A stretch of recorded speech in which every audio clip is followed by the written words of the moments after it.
Welcome to the Conversations with Rainforest Engineers podcast, India's first podcast for and by civil engineers.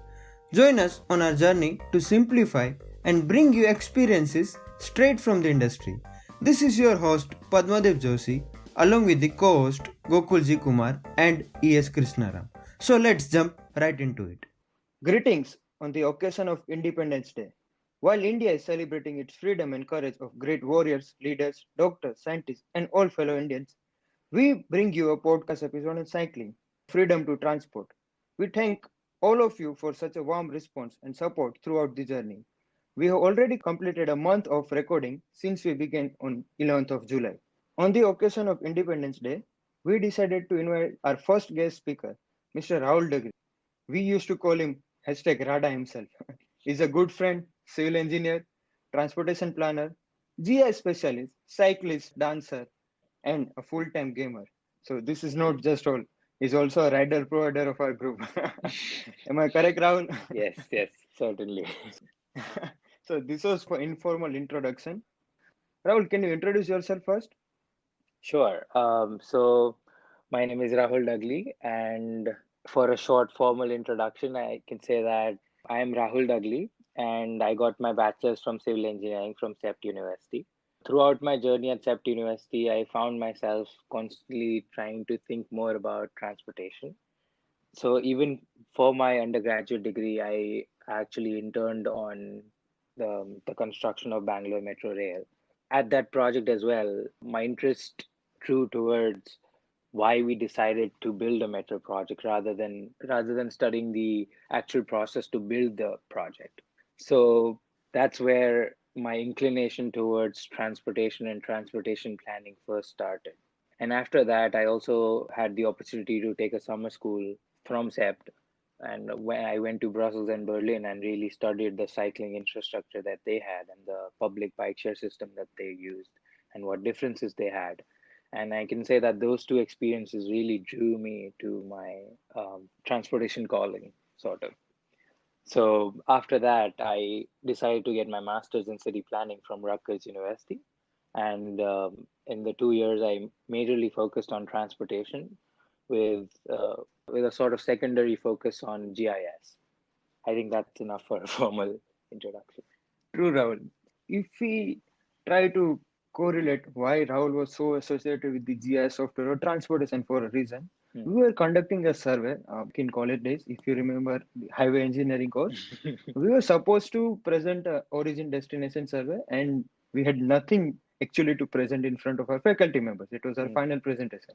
Yes. But the way Rahul explained the concept, why it was so important to conduct the origin destination survey, what all things could be presented, how the survey forms looks, and the templates. We only had the templates to present. So that day, that day we came to know Rahul is someone who might pursue transportation engineering, and he took, I think, 3 to 4 different courses on GIS.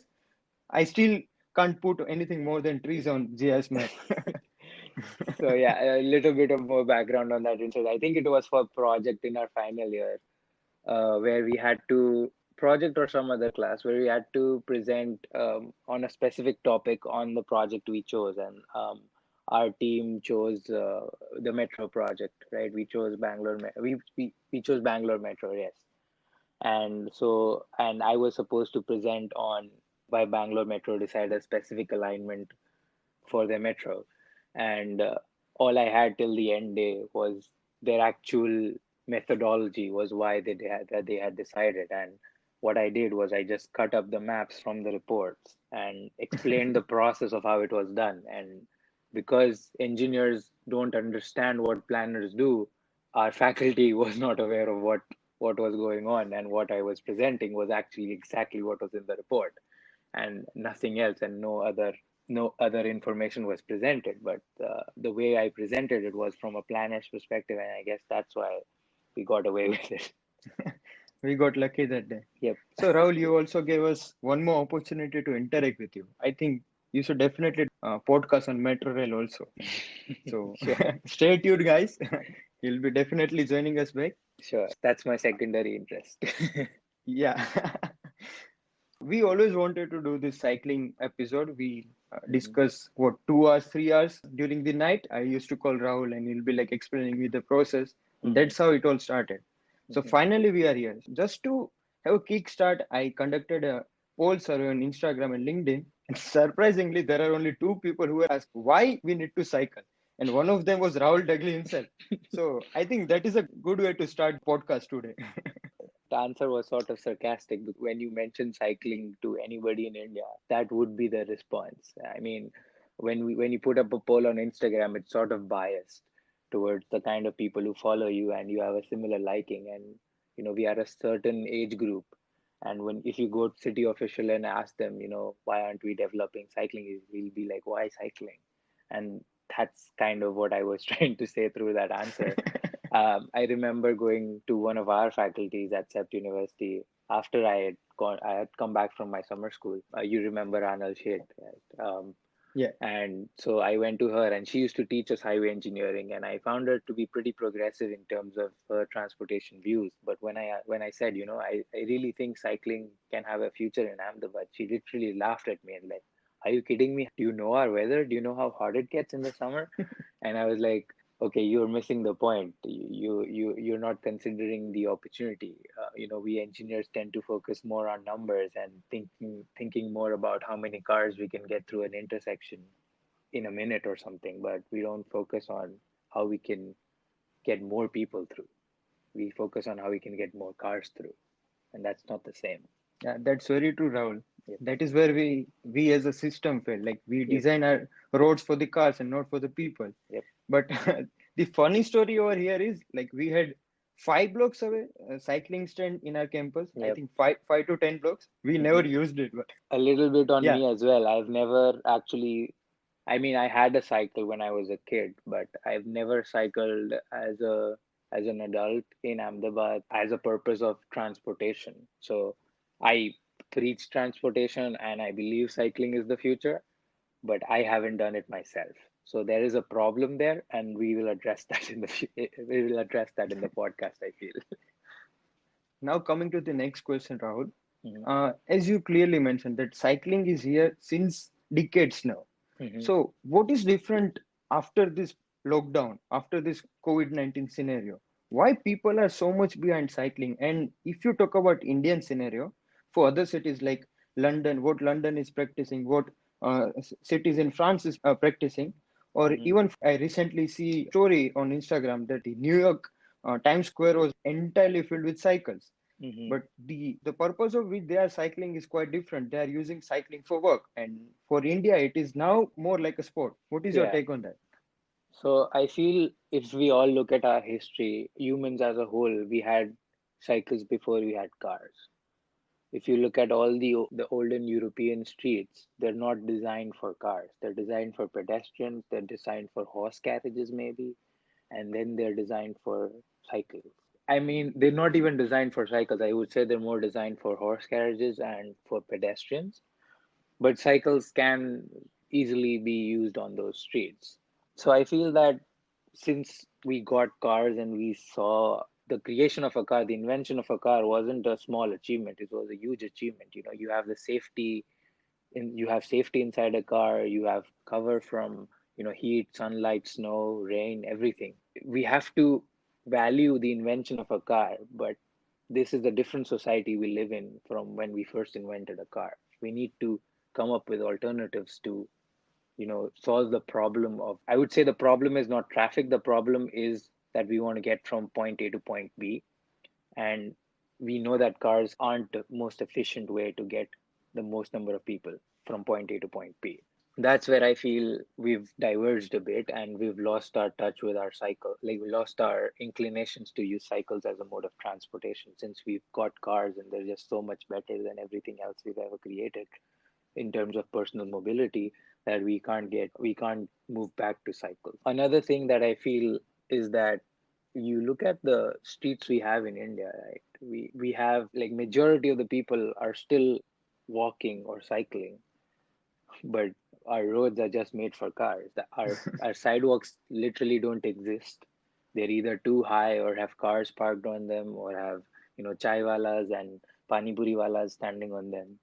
I can't think of one good street in Ahmedabad where, I would say CG Road has a bit of pedestrian streetscape now, but apart from those streets, there's hardly any streets in Ahmedabad that I would willingly walk down and feel that I am safe and, this is a good place to walk.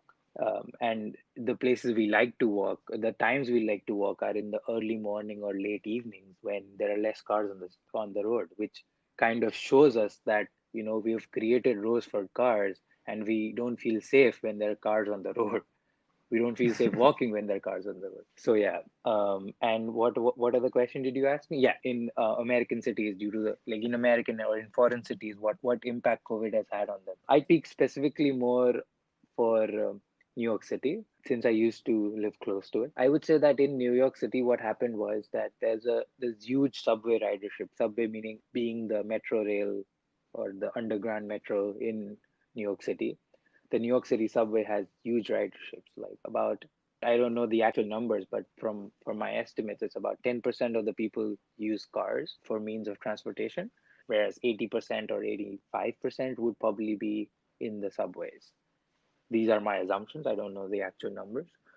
And what happened was because of COVID-19 and being in an enclosed tube, basically with other like 10, 20 other people standing in the same place, you don't usually feel safe when there's a pandemic going on and it's airborne.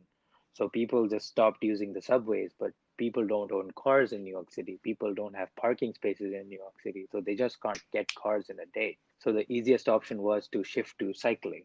In the US, there was a huge issue of people can't, like, we weren't able to buy cycles that easily. And they do have a bike share system in New York City, the city bike. And for the next few days, as soon as mid March, I would say the ridership numbers on city bike like tripled and quadrupled in a day, and they had never seen so many users. And I think they even gave it for free for a few weeks or something for people to use it, so they don't have to pay. And because they couldn't use the subways, this could be a mode of transportation for them. So what we really saw was people understood the value of cycling. And I would say New York City is one of the few cities that's so dense that can work fantastically with a great cycling network, but all of its funding goes for its roadways. Even its subway system is abysmal, and like there are rats running everywhere. You consider New York City to be one of the greatest cities in the world, but look at its subway system, and you'll be like, okay, Indian metro systems are much, much better. They do not maintain them. There's hardly any funding thrown at the subway. It's a mess. And it's because Americans like to promote their car culture. And that's why the funding still goes to cars, even though it's a small portion. And when we talk about transportation equity, this is what we're talking. You want all the money to go into an equal distribution based on mode share, which doesn't happen in most cities. Also, another statistic, we consider that people don't use cycling as a mode of transit, but in India, but I know for sure Ahmedabad has a mode share of 22% or 20% or something like that in the most recent origin destination survey that they did, which is more than, some great European cities which are considered cycling hubs. And these people are mostly the daily wage workers and people who come to clean our houses, our maids. What they use are cycles, and for them it is a mode of transportation to go to work. But those people are so neglected in our point of view that we don't consider them, that they are part of the street. We don't consider them to be part of the roadway. So if you look in the early morning, you see loads of people, riding their cycles to work. You can see them that they're not going for leisure, they're going for work. But there are people who are using cycling as a mode of leisure, as a mode of getting more fitter or more healthier.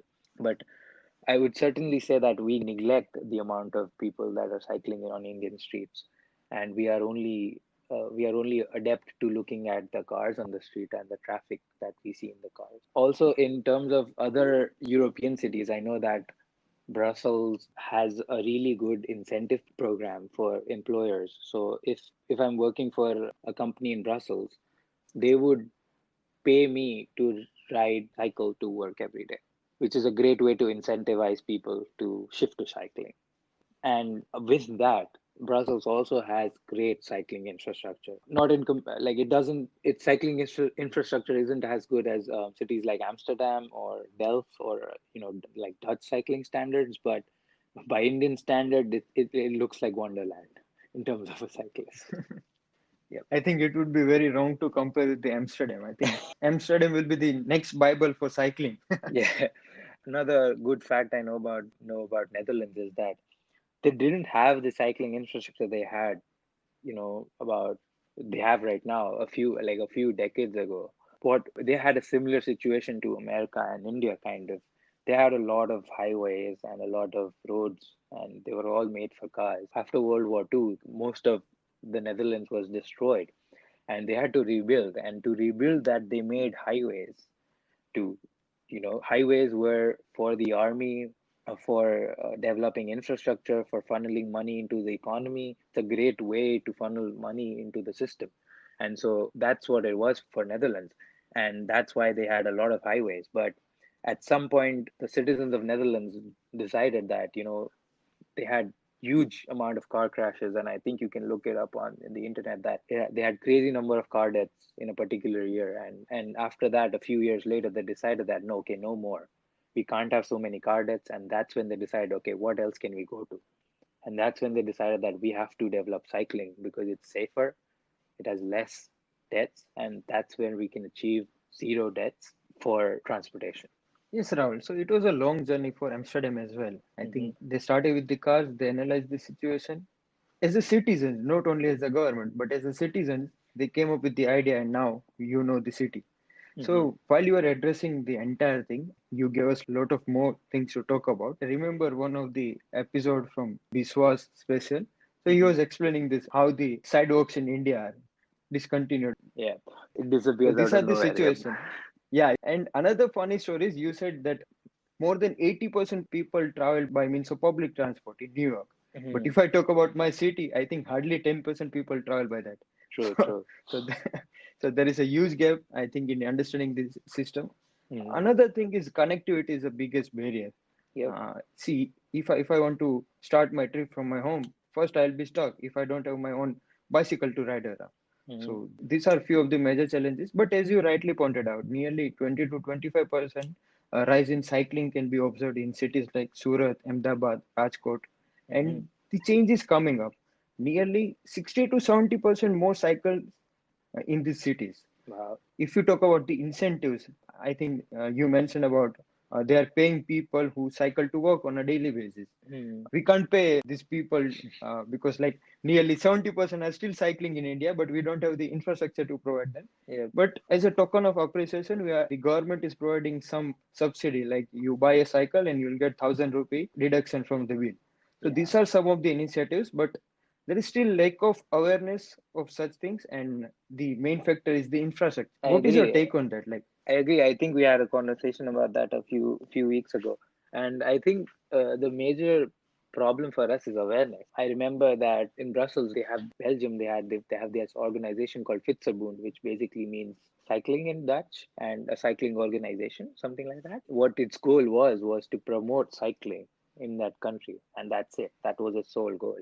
I mean, there are surely cycling groups in India, but they are more geared towards people who are enthusiastic about cycling as a sport and yeah, as a means of getting healthier and fitter, or as a means of achieving something. There aren't any, that I know of at least, any groups in India that are focused to making cycling a mode of transit or a mode of transportation. I think awareness is lacking, and there's hardly any organizations really pushing for it. I know a few faculties in CEPT who in the planning department who are really enthusiastic about cycling, but they also I haven't seen them promote cycling so much inside the university either, which was sort of shocking to me at least. And I would say we have these incentive programs, like you mentioned, they give a token amount of 1,000 rupees, which isn't small when you consider the cost of a cycle is about 7-8 thousand if you look at the cheaper cycles, if I'm not wrong, which is a good discount that the government can provide, but there's just a lack of awareness about these incentives. I've never seen it advertised anywhere, and you see advertisements about, gas subsidies and all sorts of subsidies, but not about cycling. So I think that's a thing that we need to focus on, just awareness, general awareness about cycling and what incentives we can provide and what incentives actually exist. And most of these incentives are either suggested through consultants who have worked with the government in deciding a policy framework for promoting cycling. So I think it's a fault on the consultant part where they're not mentioning that advocacy and marketing of these incentives is just as important as providing the incentives themselves. And that's where I see maybe the lack of good consultants working in India, but I'm not so sure. True, Rahul. So the big question over here is to transform the cycling from sport to a transport. That would be the big step True. to look for.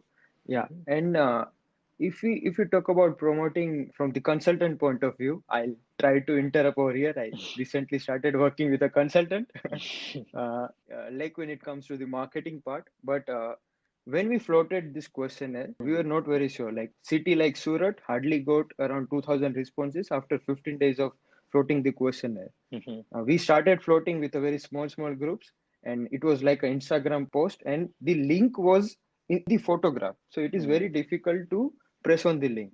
Mm. And Yep. but we did a very funny thing in the introduction part. We mentioned about this 1,000 rupees deduction. That's Mm. why people filled the form, and towards the end they were like, "Oh, there is no money over here. We have to fill the another form, and then we'll get the money." But surprisingly, just because of this factor of 1,000 rupees incentive, more Mhm. than 800 people filled the form. So Wow. that was something very unique for the city of Rajkot. Yes. And if I compare with Ahmedabad and Surat, I think that's a huge number. So Mm. it's a good start. But the what you call the gamification factor included to promoting such things like to use the public transport or to use the sustainable mode of transport is Mhm. still in India, and that is the biggest burden to provide a good facilities. Uh, Yeah. I I think what you mentioned about the CG road, or if I mention about the BRTS road in Rajkot as well, this street already had cycling infrastructure. Yep. But is it accessible? Like, do we have the strong parking policy, or what about the vendors who are standing on the street? I think there are more than 16 hawker zone in Rajkot, where they can sell vegetables, or they can park their vehicles, or just sit around and giggle. But like, what is the problem? Actually, understand it. Yeah, so it's lack of enforcement after you've made the cycling infrastructure. I mean, from my experiences, you look at there are cycling lanes. There are few cycling lanes in New York City, but there are some cycling lanes. But you look at like there are a lot of cycling lanes in comparison to India, but they don't have enough cycling lanes. That's what I'm trying to say. I would say that when you look at a city like New York, like enforcement is on point. There's no cars. There are cars stopping on the cycling lanes, but if a police officer sees him, gets ticketed, and the ticket amount is significantly larger, that he would not want to do it again. There are street cameras specifically put to catch cars stopping on bike lanes. Street hawkers need to have permits to sell in New York City. So, if they're standing on bike lanes, they're going to get caught. And when you have users on the bike lanes, street hawkers can't really come and set up shop there. So it's like when there are no users and somebody sees an opportunity, okay, nobody's standing here, and there's just this empty piece of land that I can use, which is in a prime location. They just set up shop, and people actually start using that region just for that, chai wala or pan shop or whatever. That actually makes use of that space.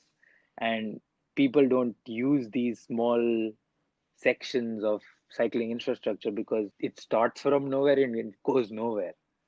I mean, if I was just to ride my cycle up and down that street, okay, it's great for me, but I'm not getting anywhere. Like if it helps me reach a particular destination, if it helps me reach to the nearest, store, or helps me reach to a mall or a movie theater, I might actually use it. But if it doesn't lead anywhere, what's the point of using the infrastructure? It's hard to reach. Like if I don't live on that street, how do I reach that point? So when you think about cycling infrastructure, you have to think of creating a network. And there is a few ways you can do that. So I know San Francisco has a specific way of doing it. What it does is it has a few main streets going through the city, and those streets don't have any cycling infrastructure. They have a few crossings, but that's it. But majority of the cycling infrastructure is located in all the interior streets that are parallel to the main street. So what happens is on the main streets, cars can go at a faster pace, and on the interior streets, or what they call as neighborhood streets in the US, the cycles can go at a slower pace, and they are not next to like cars going at 50 miles an hour or 40 miles an hour, which is really fast when you're on a cycle and a car just zooms past you. So in that ways, cycling in San Francisco just feels a lot more safer than in New York City, where even though you have bike lanes, but because the cars are going so fast, even if you are on in a bike lane, you still feel that you can get hit. And there have been a few deaths in New York City this year itself, and they're trying to change that by reducing the number of contact points. So there are a few ways you can design a bicycling network, but what we do is we want cycling infrastructure. Like if for the smart city project, we need to get cycling infrastructure. So we commission a few crore rupees, and the infrastructure is made. There's no promotion for that infrastructure, goes nowhere, it comes from nowhere, and there's no network. There's hardly any signage that this is a there's a cycle path or something like that. So people are not even aware.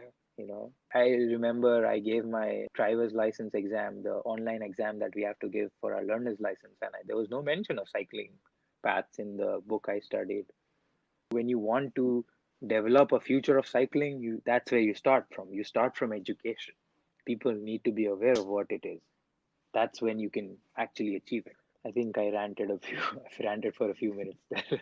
Great discussion and insights. When you see this discontinuous infrastructure, Hmm. it is already there. It is there, so people cannot use it for any different purposes, right?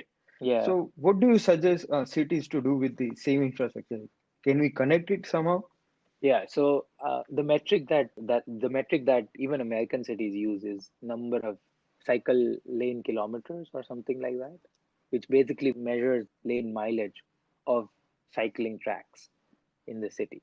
This can be either, just marked cycling tracks on the street or separate cycle tracks, or, through some sort of designation where they have said cycles on the right and cars on the left or something like that. What they do is they just measure the number of lane miles. What that does is it doesn't give an indication whether these lanes miles are connected or not. So year on year, they would report the number of lane miles of bicycling tracks they would have. So for example, in 2018, let's say New York City had 100 miles of cycle track, and in the next year they would say we have 105 miles of cycle tracks. So you would say, oh, that's good, it's increasing. But maybe when you look at the map, you see that the 5 miles that they created was not even near to the other 100 miles. So it doesn't really make sense. So that's what we have in India. We have separate cycling tracks which are not connected.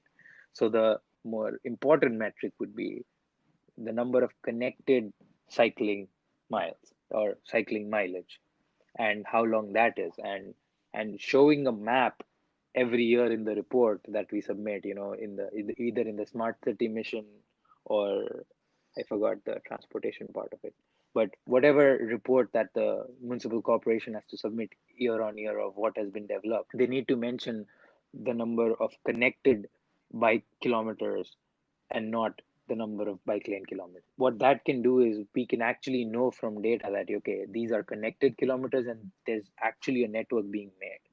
And given that people are actually wanting to cycle right now, even as they're doing it as a sport, that's good, because the more people we see on the street cycling, the more we are inclined to see, okay, no, I can also do that. I also want to cycle. It's a good day today. The weather's nice. I also want to go out and cycle. And, we can replace our short trips to, let's say, a nearby shop to, let's say, Reliance Smart or Reliance Fresh, you know, by a cycle. You just want to go and get a few vegetables, you can go on a cycle and come back, like we used to when we were kids, right? But right now, I know that even when I want to get milk from the nearest Amul store, I have to take my car and it takes me longer to park than actually drive there.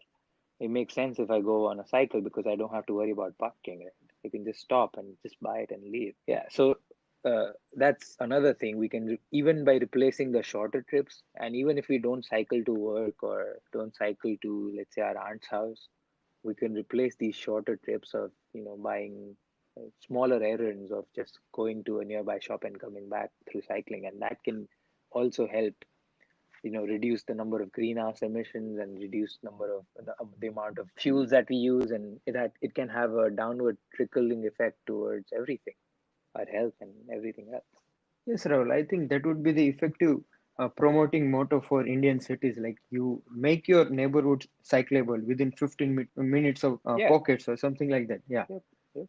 In the US, another thing I like is neighborhood associations have a lot of power. What they can do is they can dictate the amount of infrastructure that goes into their neighborhood, and like without a public meeting, nothing can be changed. No new roads can be created. No new developments can be made. So they have a lot of power.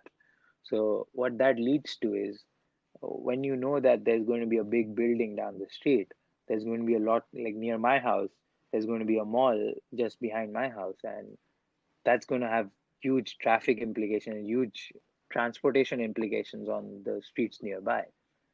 But I don't remember anybody asking us of how that's going to look like or what they're going to do or even showing us what they're planning to do.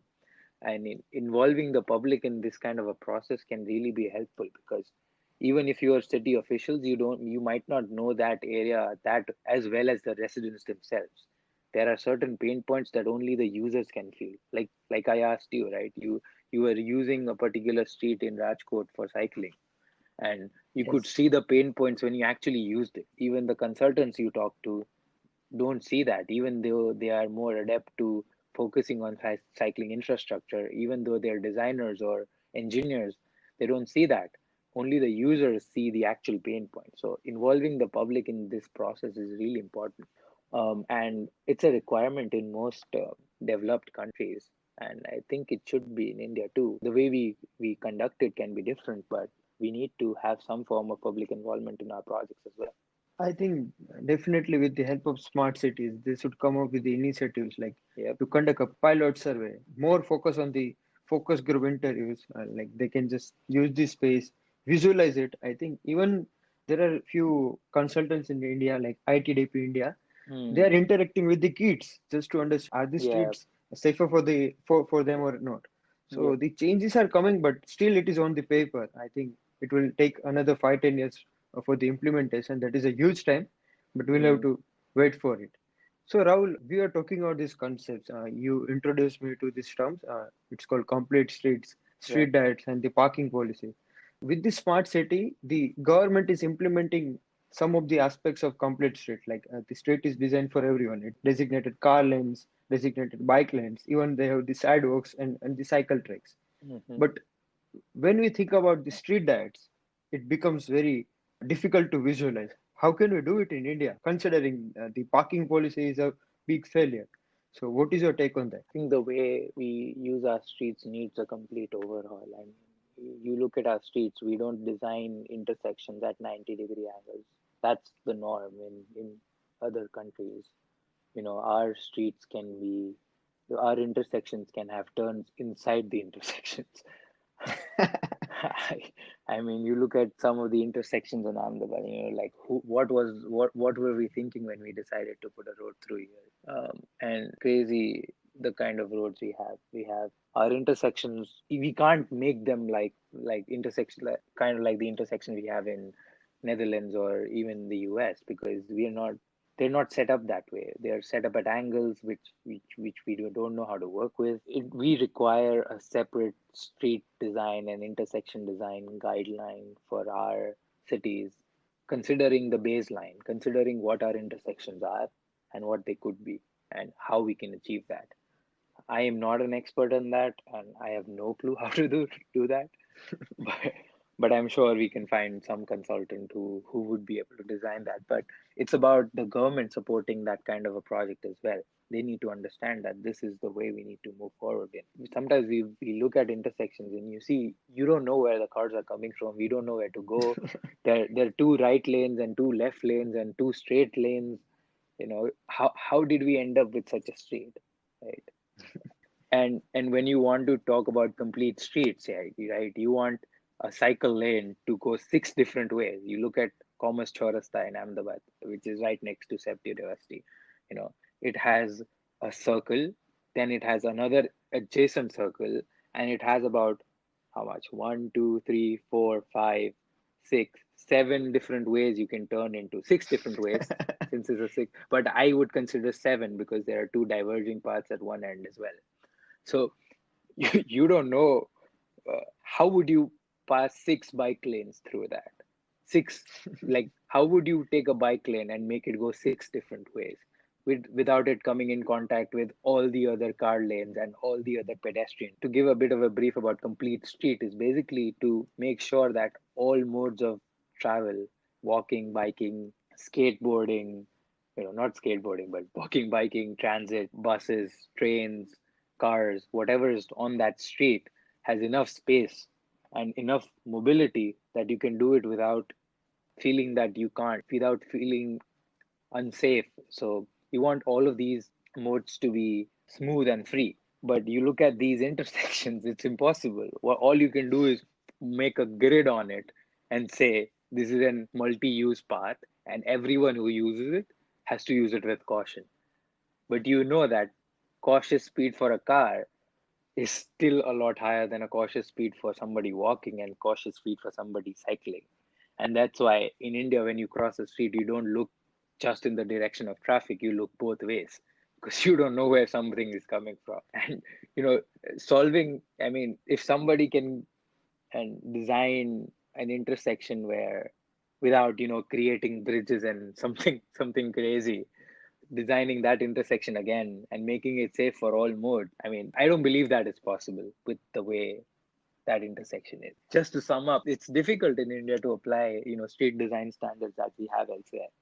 Just before we started recording this, I did actually look up some street design guidelines that we have for Indian cities. And I actually found one by ITDB called Better Streets, Better Cities.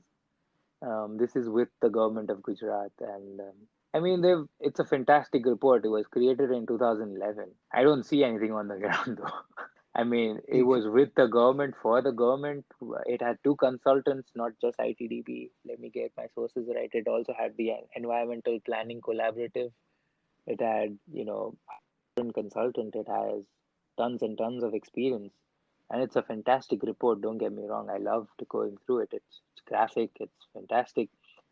And, I'll get into nitpicking later on in this podcast, but I just want to mention that I don't see any of this in the 9 years since the report has been out. I don't see any of this actually implemented. The only good street design that I see in Ahmedabad is CG Road, which got an overhaul, and people don't like it, but I like it. I see it as people getting over it because people lost a few parking spaces, and the shopkeepers were complaining that we got no more parking. Yeah. But I feel in the long run, people will see what pedestrian infrastructure can do for the street. I Yeah. think what you pointed, even I agree with you. The reports which are prepared for India, majority of them are referred from European cities, and Mm. the intersection design which they are trying to implement in Indian cities are the square pattern, which you described earlier Yep. also. But when I was doing survey for my city, that is Rajkot, I understand one thing while I was looking at the GIS map, we don't integrate town planning schemes with, that is one of the biggest barrier. That's why you see that there is a big variation or deflection, or even you feel like we are taking a, what you call a drift kind of a thing. that Through the city. Yeah. that's why the cross sections are going like a zigzag. So I think the process should start right from the development plan you prepare, and not just when you come to the intersection and you feel like, okay, now I want cyclists to go in a safer way, but somehow we fail to provide zebra crossing as well. It's crazy. I mean, this report for the government of Gujarat is about what, 100 and something. It's This, yeah, 177 pages. It has some great graphics. It has a few examples of curved alignment, but I don't see any specifics talking about a specific street in Ahmedabad. But I haven't gone through it in that detail, so don't quote me on that. But yeah, they have talked about the intersection points when it comes to turning on our streets. They have talked about the lack of footpaths and what we need to do, the lack of standardization, high footpaths where they're just too high to even get on, or they just have trees in the middle of them. They have shown some good examples they've shown some photographs where it's been done well, like Panjapur Crossroads, for example, where we have specific turning lanes, where it reduces the impact that, you know, cars have on other cars, other cycles, and everything else. And they have taken some inspiration from other Indian cities, but the kind of intersection templates they have, they're all right angles. Majority of them are all right angles. I don't see many right angles in Ahmedabad. but I really enjoyed the way they highlighted street buffers and side buffer sections. I think they have provided too many different options for the people. Like they're Uh, also taking care of the inclination angle and all of that. But when we implement it, we only put some ugly looking barriers in between, and I that's why mean, people don't like to cycle it. this report was in 2011. Have you seen any of those sections on the street actually being used? Have you seen any of those, like approach points for, even sidewalks so people can get on them easily, and even approaches for bike lanes that they've mentioned in the report? I'm not very sure if This is approaches for is the good government and of Gujarat, so yeah, so okay, so okay. this should be in Rajkot too. Eh? For Rajkot, it is completely discontinuous. We have the infrastructure, but it is discontinuous. And Yeah, I'm not very sure about the approaches. I just lift my yeah. cycle, get down to the road, cross the road. Sometimes people will scream at me, and then I again start cycling. That was part of the survey, so I had to ride on the lanes. But when I was in Pune, I encountered a different problem altogether. Like Mm-hmm. they had the approaches, that was a good part. They had the separate bicycle lane, and it was painted in a different color with a symbol Mm, of cycle. So it was very easy mm, to recognize, and mm, even they had this marking for the blind people. But funny story is they put the barriers at the start and the end point. So it is like I have to get down from my bike. I have to like try to get my bike out of the smallest path they have provided, and it is very difficult for people who are riding on a wheelchair. Just to discourage motor vehicles to get on the track, we also discourage people with the disabilities. mm. So that is also a big concern, and it should also be considered at least for the Indian cities. Yeah. So again, this comes back to enforcement, right? After you put the policies in place, you have the infrastructure. Without enforcement, people are not going to follow. At least for India, I would say people are not going to follow it. We've had the seatbelt rule and the helmet rule for years and years now, and all of us have been guilty of not following that rule. Let's not name names right now. But all of us have been, We are still yeah, struggling, yeah. all of us have been guilty. And for me, I don't agree with helmets on a cycle, but that's another discussion altogether. But we have a lot of motorcycles, right? We have a lot of scooters, and those also want to be on the bike lanes because they also want to skip traffic. They don't want to stand in traffic. So when they see bike lanes, they just see an opportunity to put it in there and just use it. So I mean, it would take a huge enforcement effort to stop that from happening, from stop motorcycles from going into those lanes. Because if we allow motorcycles on there, nobody's going to be cycling. All the motorcycles are going to be in that lane. We just have too many motorcycles in comparison to cycles. So one way I look at it is we have to have enforcement specifically for people encroaching on the bike lanes. That's the most easiest way to stop people from coming there. We put these bollards in place. We put these posts in place so that cars can't get through, motorcycles can't get through, but it also stops from cycles from getting it. So it's counterintuitive, and like you mentioned, people with disabilities on wheelchairs can't get in, and we certainly want people with wheelchairs to have better infrastructure, right? They're already suffering enough. We don't need more suffering in this world. So I feel that's certainly something we need to look at. And the way I see it is enforcement specifically for bike lanes. Put cameras in, get people's photographs on the street, yet get them sent tickets home. We already have that for cars with on traffic violations. Why not for motorcycles on bike lanes? That's a way to stop them. And once they receive a fine of, let's say, 500 rupees, and make it that the first fine is small, so they get a warning, and the next fine just doubles, and it keeps doubling. And after a certain amount of fines, just start canceling licenses. And that's the way people will understand. You remember the overhaul we had in Ahmedabad, right? People were not allowed to park on the street. They were only allowed to park on actual parking spaces. I myself have been fined multiple times for parking where there's no parking space. And so I would say that incentivized me to actually find a better parking spot where I'm not impeding traffic and not impeding the right of way and not impeding, let's say, sidewalks. And now I take time to park cars in Ahmedabad, which is a good thing instead of it being bad. All of that was a result of enforcement, and that enforcement came from the municipal corporation, pushing it to the city that you have to. There's no other option. Even if there's no parking, keep your car at home. People started using Uber and Ola just so that they don't have to park their cars.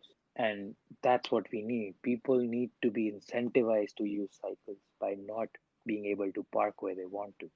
You can't just park in the middle of the road. That's the implication on parking policy that we have.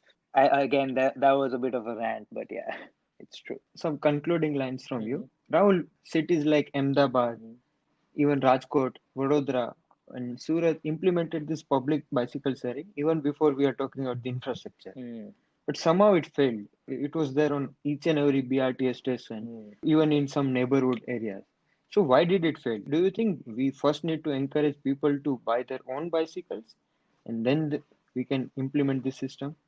So again, my bike was there for Ahmedabad. I'm not sure what it's called for Rajkot, but for Ahmedabad, I can speak from my own personal experience. My bike was the same operator that we had in Sept University, that was basically renting out cycles for a week or a month or a day, but not trip specific. You had to return the cycle at the same location in in most of the cases. I'm not sure what they had for BRTS. I've never actually used the BRTS a lot. I've only used it once, but I am aware that ease of use for these kinds of bike share systems is really important. So let me give you an example. When I'm walking down the street in New York and I see a city bike station, all I have to do is take out my phone. If I don't have the city bike app downloaded on my phone, I'll download it and I'll scan the QR code, and I'll put in my card information for the first time, and that's it. I can start riding. The first time it'll take me about 15 minutes to set it up, but every subsequent time I want to use that same system, city bike system, it takes me 1 minute. And the ease of which you can get that cycle out of that station directly correlates to the efficiency of the bike share system. That's what I believe. So if it takes me more than 10 minutes, why am I waiting for a cycle for 10 minutes? You don't want to wait for that long. So that's why if I have to go to a my bike shop and I have to talk to this person and explain, and I have to pay him money, and then he'll go back and get me a cycle and give it to me, that process is just too long. We need a faster way. At that time when my bike first started, I understand that when my bike first started, we didn't have the kind of mobile that we have now, smartphone use that we have right now. So I understand why we didn't opt for a model which provides QR code scanning and requires the use of internet and things like that. And I do agree that in terms of equity, we might still need a person at the counter to give out cycles to people who don't have phones, because we are a developing country and we can't directly correlate with a developed country and its public bike share system where that everybody has a certain baseline. For us, we have, a population which is way below poverty line and at poverty line. And, these public bike share systems are heavily incentivized, like 10 rupees an hour level incentivized. So we want all users. We don't want to restrict people who can't afford. We don't want unaffordable bike share. We want affordable bike share and we want easy access.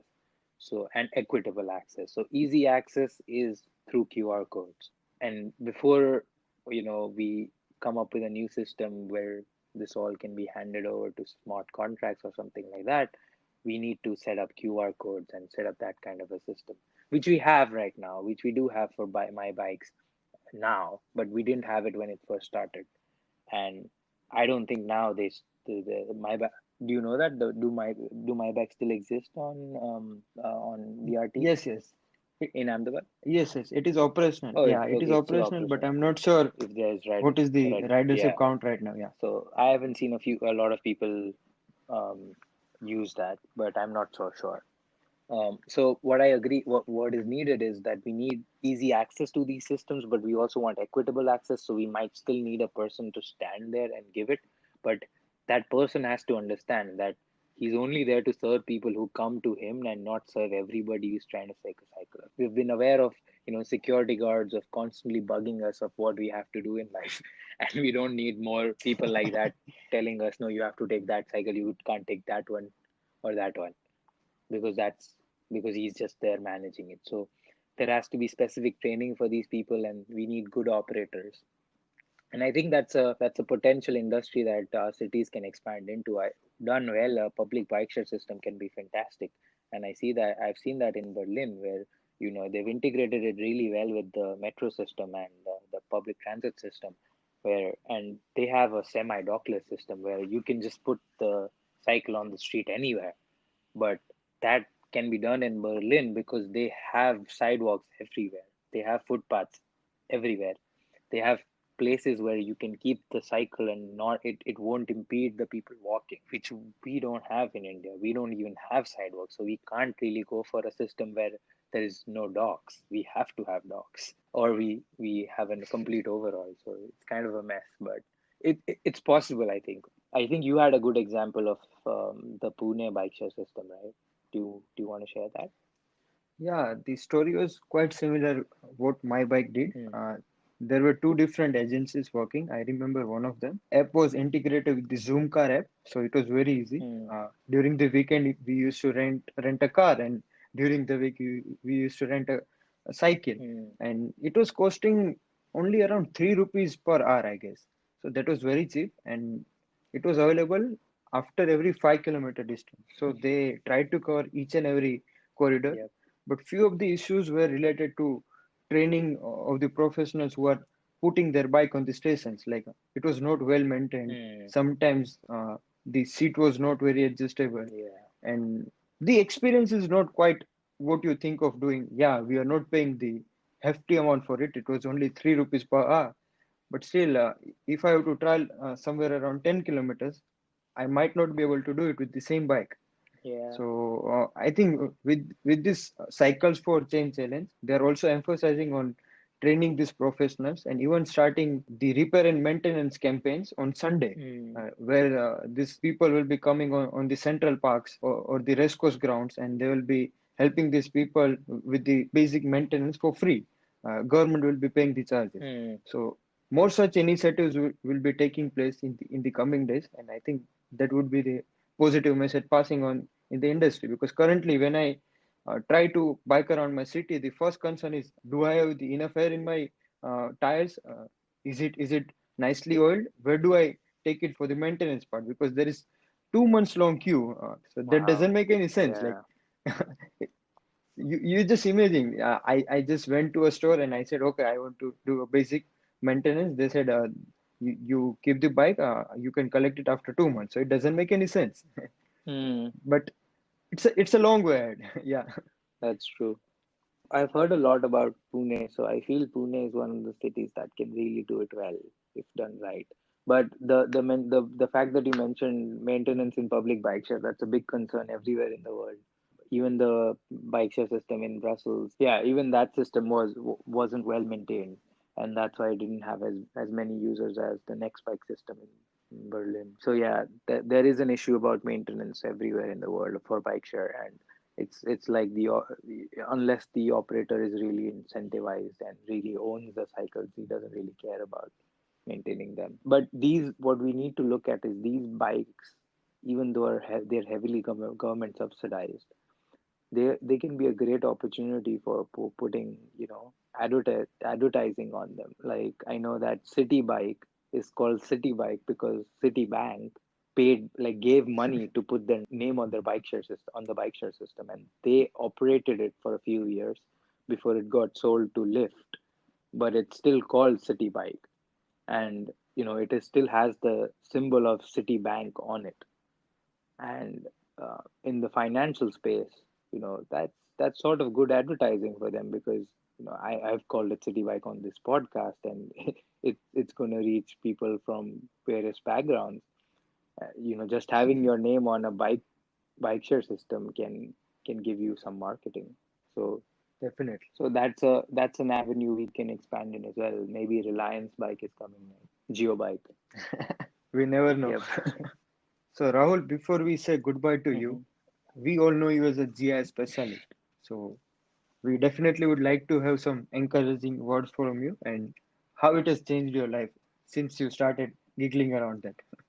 So, as you know, that I've always been fond of fiddling around with any software that has been thrown at me, and GIS is something that has allowed me to explore my creative bounds. I've always been fascinated by geography, and GIS connects geography with some amount of technicality and some amount of science, and it gives me the opportunity to really explore in physical space. Never really been fond of AutoCAD, and I just find it to be it has a lot of limitations, and GIS like really allows me to expand my horizons and really look at data in a different aspect. Guys, if you like the episode, you definitely go to the comment section and just type hashtag Rada himself. I think that is the minimum we can do for Rahul, and we'll definitely ask Rahul to join us for the future episodes. I think you might like hear him for GIS, even in that case for metro rails also. So we'll definitely request him to get his time. So thank you, Rahul, for your insightful discussion and sharing your stories and experiences with all of us. We wish you all the luck for future endeavors and stay connected with us. Sure. Okay, guys, Thank you. that's it for now. Thank you for inviting We'll me. see you in the next episode. Thank you for tuning into this week's episode of Conversations with Reinforced Engineers podcast. Hope you found value in the discussion and do tune in for next episodes. And in case if you haven't already, don't forget to subscribe to the podcast for updates on future episodes. Thank you once again and have a great day.